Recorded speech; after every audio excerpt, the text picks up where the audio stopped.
Medical service सब लोगों को मिल पाएगी। सौरभ, राजीव प्रताप रूडी इस वक्त हमारे साथ हैं। अब राजीव, आप तो जानते हैं एविएशन को, पायलट्स की तकलीफों को बहुत अच्छी तरह से। अब आपका क्या अंदाजा है इस हादसे के बारे में, क्या हुआ होगा? देखिए, 3 मिनट में मैं हुआ क्या होगा ये तो जांच के बाद ही पता चलेगा। और मेरी संवेदना है उन परिवार के साथ, कप्तानों के साथ, जो कैबिन क्रू हैं, उन सब के साथ। ये हादसा बहुत ही दुखद है। और लेकिन मैं सिर्फ 2-3 विषय, मैं क्योंकि पेशे से पायलट भी हूं, और ये हवाई पट्टी 1-0 जो पूरब दिशा में था और समुद्र की तरफ से, और जो विमान है वो बिल्कुल आधुनिक विमान है, जो 737 बोइंग है, 800 सीरीज की संभावना है, क्योंकि ये एयर इंडिया एक्सप्रेस के पास नए विमान है। और जो कैलिकट एयरपोर्ट है, इसका समुद्र के सतह से 353 फीट की ऊंचाई है। समुद्र की सतह से, ठीक है, ये टेबल टॉप हो सकता है, लेकिन इसकी ऊंचाई समुद्र की सतह से कम ही है। इसके अलावा ये जो हवाई पट्टी है ये लगभग 9000 फीट की है। तो मुझे लगता है कि, और उस समय जो मुझे बताया गया कि विजिबिलिटी 2000 मीटर है, यानी कि 2 किलोमीटर।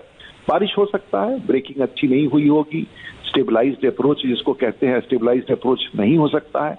और ये सब पड़ताल के बाद तो हमें कहीं किसी पर आरोप लगाना या कहना उचित नहीं होगा, परंतु एरर किसी भी प्रकार का हो सकता है। नहीं, बिल्कुल हमारा भी इरादा कोई किसी पर इस समय तो आरोप लगाने का सवाल ही नहीं पैदा होता। लेकिन दर्शक जानना चाहेंगे कि क्योंकि आप पायलट हैं, अपने अनुभव से आपने जैसे बताया कि कैसे इस तरह के हादसे हो जाते हैं, किसी की गलती ना हो तो भी। देखिए, ये जो अप्रोच है इसको ILS, इंस्ट्रूमेंट लैंडिंग सिस्टम कहते हैं। ये 10 और यहाँ पर दोनों रनवे 10 और 28, ये दोनों रनवे जो है ILS है। तो इसका मतलब इंस्ट्रूमेंट लैंडिंग सिस्टम है इन दोनों अप्रोच पर। तो पायलट जनरली इसको स्टेबलाइज्ड अप्रोच करेगा, और जो MDA होगा इसका लगभग 650 फीट के आसपास MDA है।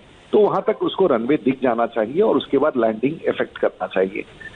और अगर स्टेबलाइज्ड अप्रोच होगा तो मैं समझता हूं कि उसी बिंदु पर पहुंच करके जहाज उतरेगा जो टच डाउन जोन है, TDZ। तो उसके भीतर अगर जहाज का पहिया उतर जाएगा तो जहाज सामान्य रूप से रुक जाएगा वहां। लेकिन हो सकता है किसी परिस्थिति में जो अप्रोच है वो स्टेबलाइज्ड ना हो पाया हो, और फिर भी पायलट ने कोशिश किया उतरने का। अब वो किस परिस्थिति में है, और सबसे बड़ी बात है कि जहाज क्योंकि दूर से आ रहा था तो इसका जो ईंधन था मोटे तौर पर उसका खपत हो गया होगा, इसलिए। और बारिश और धरती के नमी के कारण इसमें आग नहीं लगा, जो बहुत बड़ी बात है और बहुत ही अच्छी खबर है कि ऐसा नहीं हुआ। लेकिन इससे ज्यादा कुछ कहना, दुर्घटना है, दुर्घटना का कारण बाद में पता चलता है। तो मुझे लगता है ये हम अगर इस टिप्पणी को यहीं तक रखें। और ये जो तस्वीरें राजीव जी देखी ना, उसमें 2 टुकड़े हो गए और आगे का हिस्सा वैली में गिरा है और काफी दूर हैं दोनों हिस्से। ये कुछ समझ में नहीं आ रहा। हार्ड लैंडिंग के बाद भी जहाज जब तक किसी चीज से जाके टकरा करके 2 हिस्से में बंटना, क्योंकि टचडाउन जोन के बाद जहाज रगड़ता हुआ भी 2 हिस्से में, वो तो देखना होगा कि किस परिस्थिति में क्या हुआ। आग नहीं लगी, लेकिन हवाई पट्टी पर्याप्त रूप से लंबा है, परंतु पता नहीं किस परिस्थिति में। कप्तान बहुत स्ट्रेस में रहते हैं।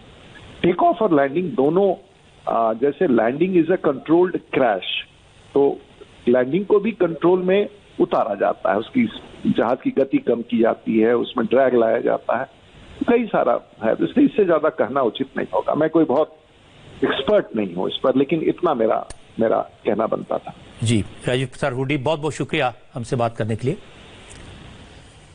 बीजेपी के MP राजीव प्रताप रूडी जो बता रहे थे कि कैसे यह हादसा हुआ। वो एक पायलट हैं और एक्सपीरियंस पायलट हैं।